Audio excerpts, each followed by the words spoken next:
Boa tarde a todos. Estão me escutando bem? Não estou muito alta em cima desse banquinho, as meninas disseram para eu subir. Qualquer coisa. Fico bem no banquinho? Tá. Então, queridos irmãos, queridas irmãs, sejam muito bem-vindos a essa nossa casa de luz. Neste primeiro domingo de trabalho do ano de 2025. Este presente de Deus, esta dádiva que é mais um ano nas nossas existências. E sempre que nós falamos em ano novo, o que nos vem à mente? Coisas novas, coisas boas, novos planos, novos sonhos, oportunidades de começarmos de novo ou de reorganizarmos, refazermos o que a gente não fez também até. E é nesse clima que nós vamos conversar um pouco hoje. Mas primeiro, vou convidar todos a fecharmos os nossos olhos e levar a nossa mente lá no alto, ao nosso Pai, nosso Deus de amor e misericórdia. Serenar os nossos corações, respirar profundamente e agradecer. Agradecer por termos chegado aqui nesta tarde, pela nossa existência.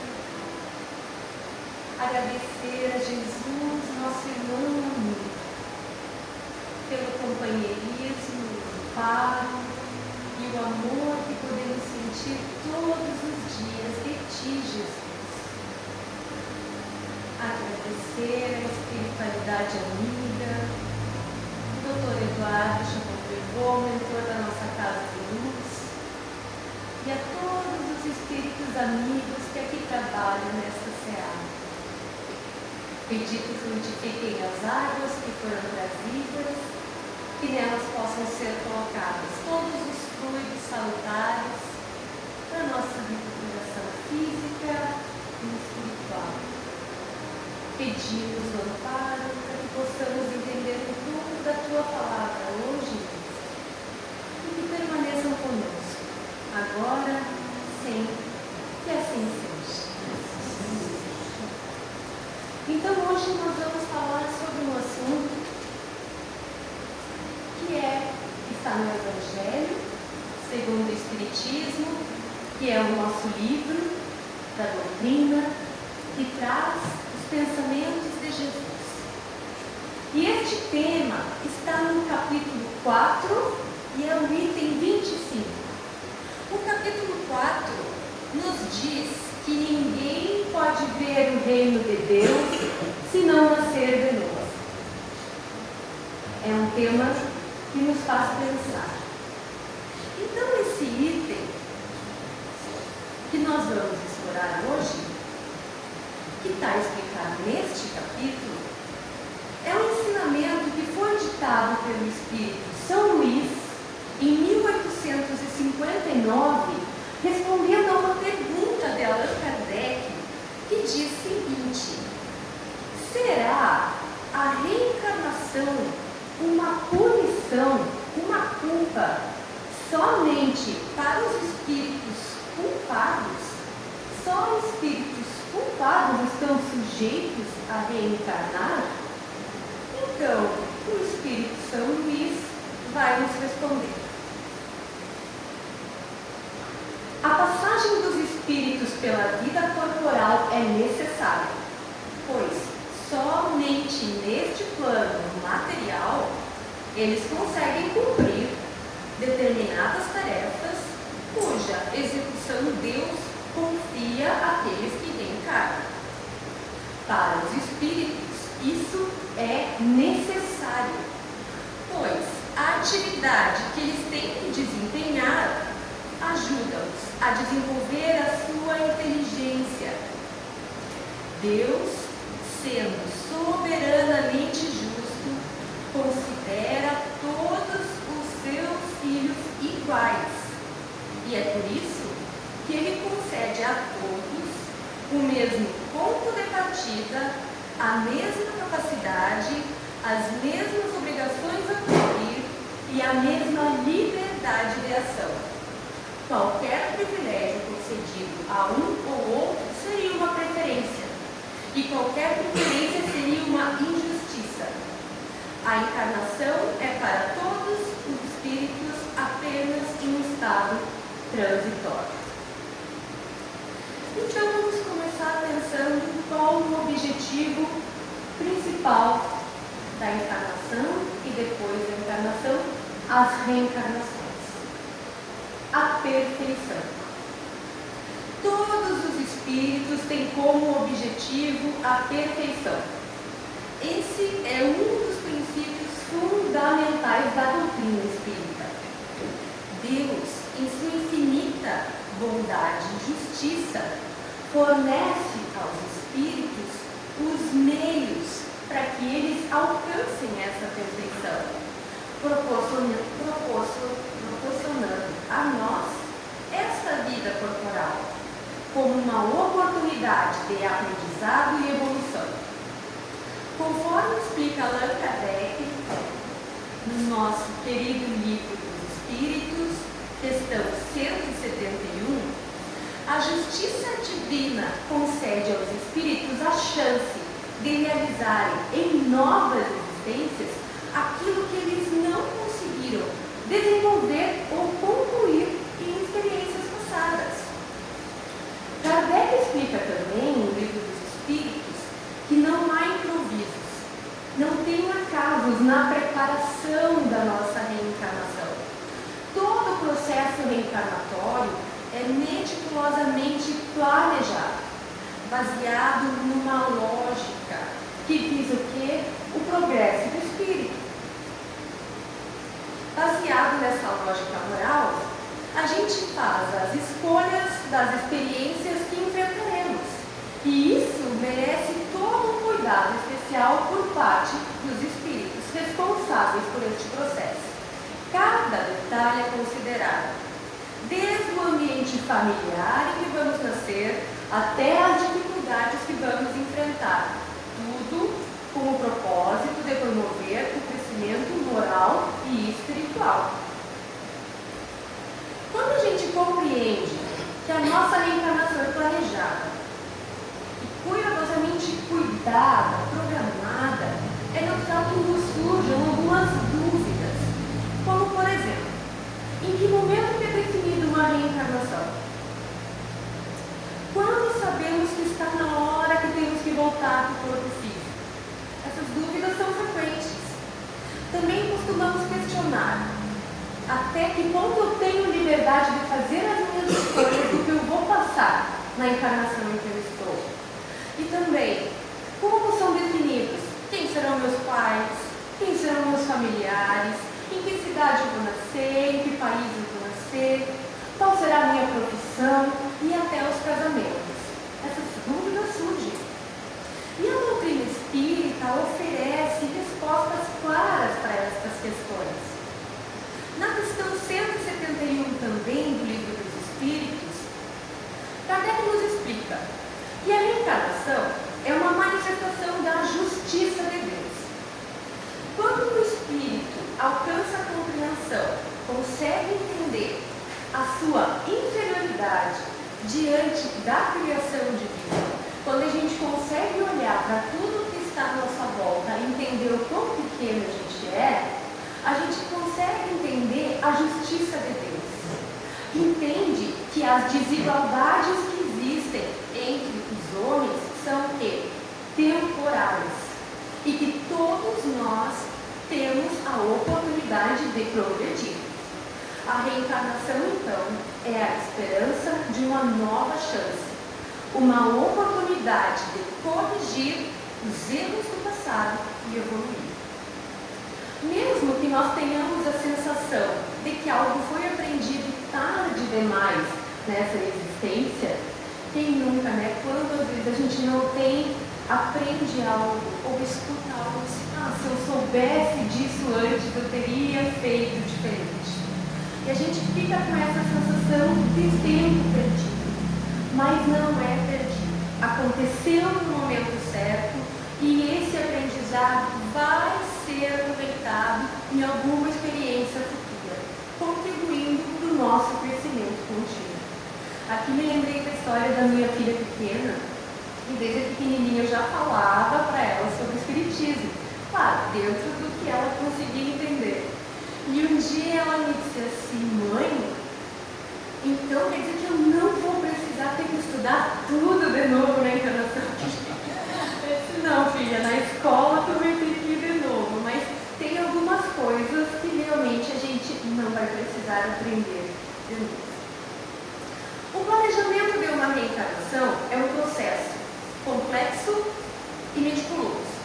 Mesmo as encarnações mais simples são amplamente planejadas, seja ou pelo próprio espírito que vai reencarnar, caso ele tenha condições intelectuais e morais de fazer esse planejamento, ou então, se ele não está em condições, é tutelado a um espírito superior que fará esse planejamento reencarnatório para ele.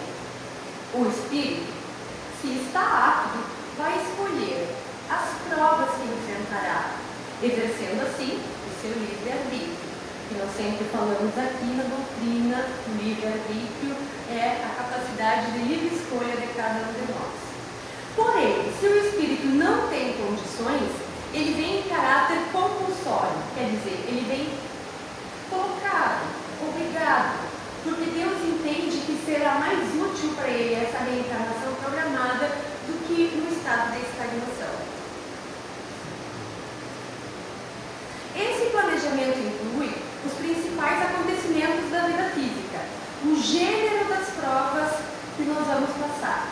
Quer dizer, somente os grandes acontecimentos de uma reencarnação são programados, aqueles que mudam o destino.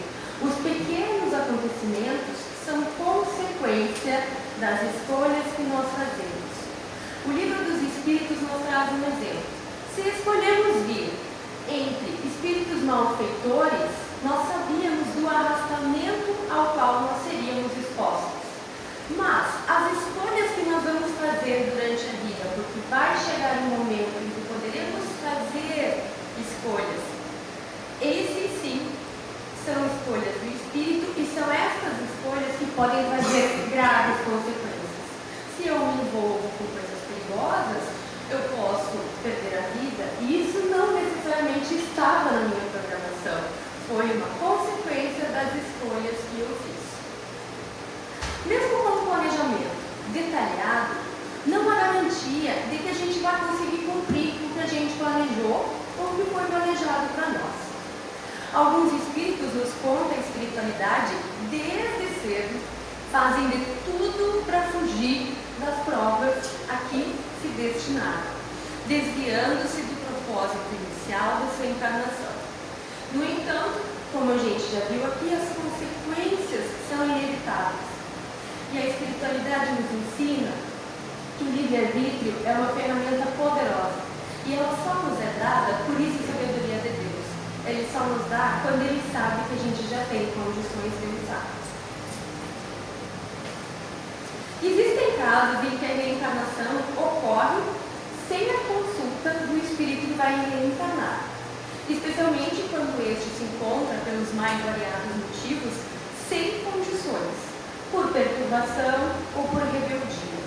Nestes casos, então, são espíritos superiores que tomam a rédea, que tutelam aquela encarnação, guiando para que pequenos fatos, por mais simples que sejam, possam dar algum tipo de evolução àquele espírito, até que ele possa ter condições de tomar novas decisões, mesmo que pequenas. A motivação das escolhas das provas varia conforme as pautas e as necessidades de cada espírito. A gente vai escolher as provas conforme o que a gente deixou para trás ou fez de errado nas encarnações passadas. Alguns de nós, alguns espíritos, optam por vidas por provações severas, por existências severas, como pobreza, sofrimento, buscando espiar e avançar rapidamente na evolução.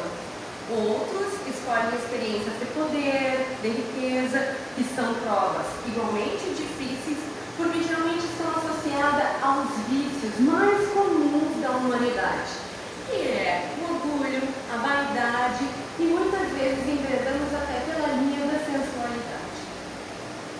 A diversidade das necessidades humanas se reflete nos diferentes tipos de planejamento. São os mais variados tipos de planejamentos para que atendam os mais variados tipos de espírito. Como todos nós somos diferentes, o planejamento da reencarnação não seria diferente.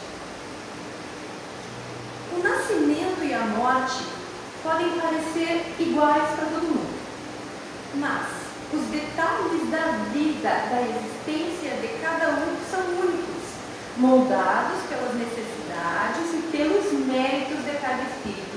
E cada detalhe deste é observado e não é jamais esquecido por Deus, nem nossas faltas, nem nossos méritos.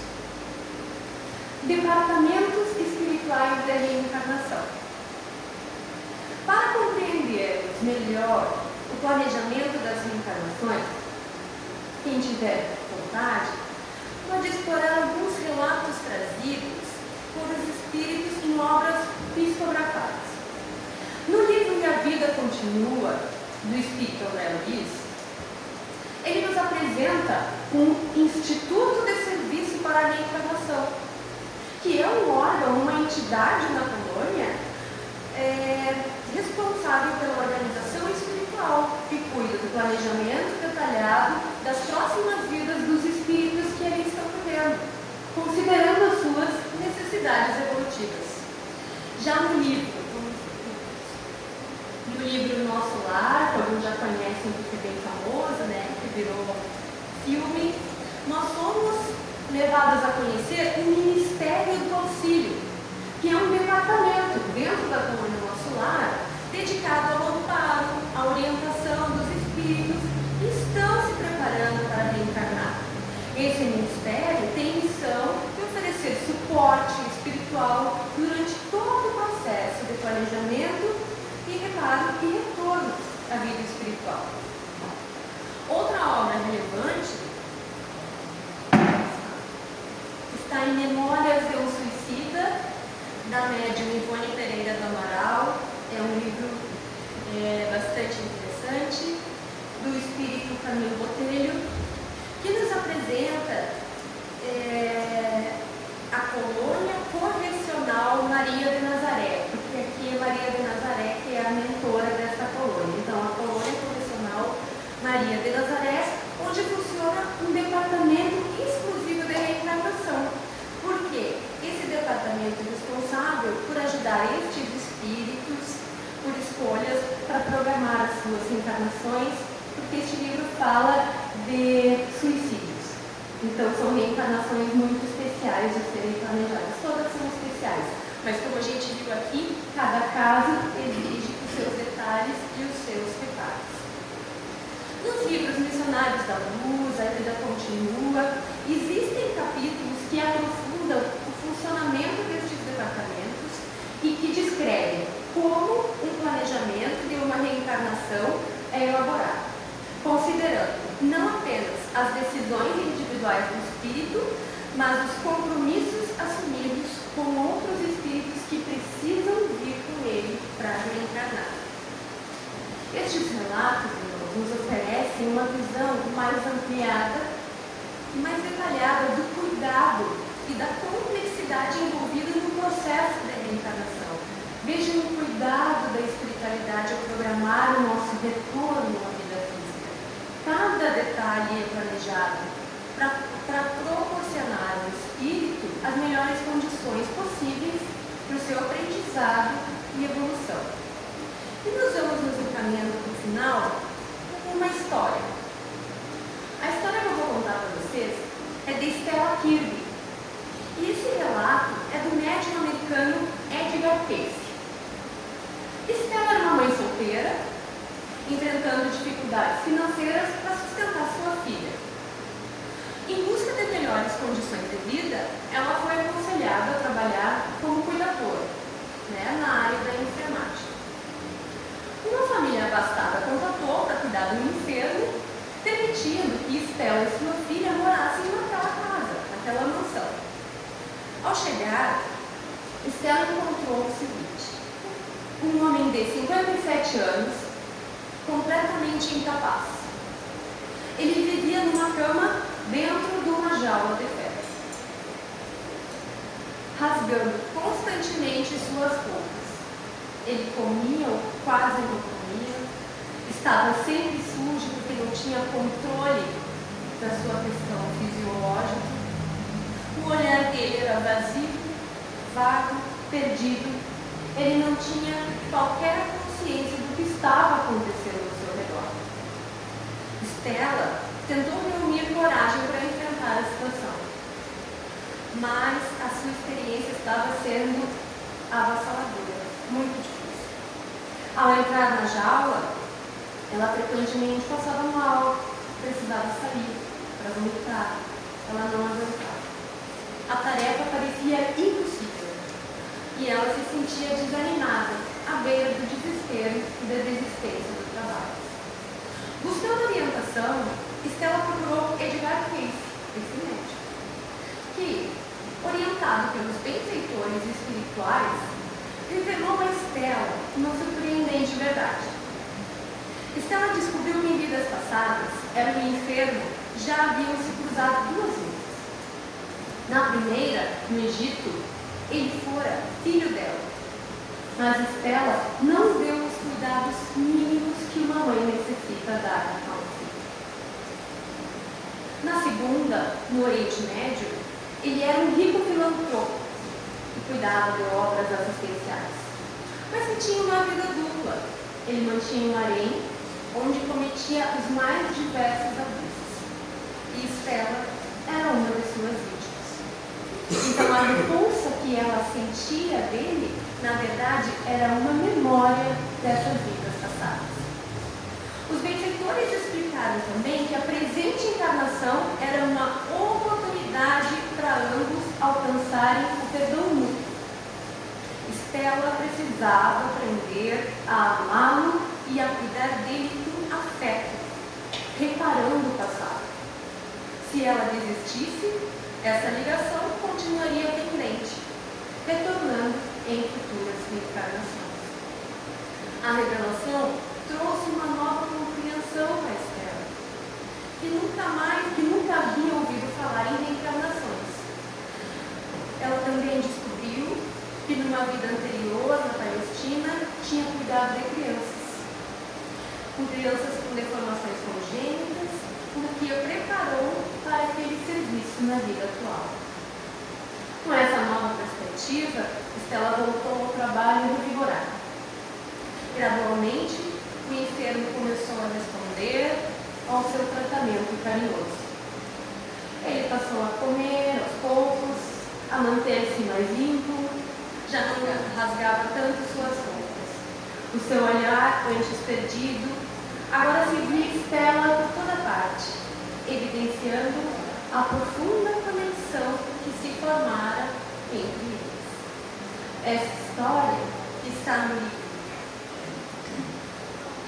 Estudo Sistematizado da Doutrina Espírita, que nos orienta muito durante os nossos estudos. É um testemunho poderoso de poder do amor, do perdão e da transformação que pode acontecer quando enfrentamos os nossos desafios com coragem e compaixão, cumprindo o planejamento reencarnatório ao qual viemos destinados. A encarnação, queridos irmãos, é uma manifestação, então, sublime da justiça e do amor de Deus.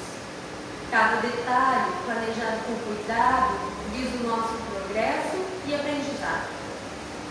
Devemos aproveitar cada oportunidade que nos é dada, pois são chances de repararmos os nossos erros e evoluirmos espiritualmente. Para finalizar, reflitamos sobre a importância de vivermos com consciência e com responsabilidade cada escolha que fazemos. ação que tomamos molda o nosso futuro, o futuro que se aproxima, ou então nos distancia do nosso propósito maior, que é a busca pela perfeição que vai nos aproximar de Deus e da sua harmonia. Que possamos seguir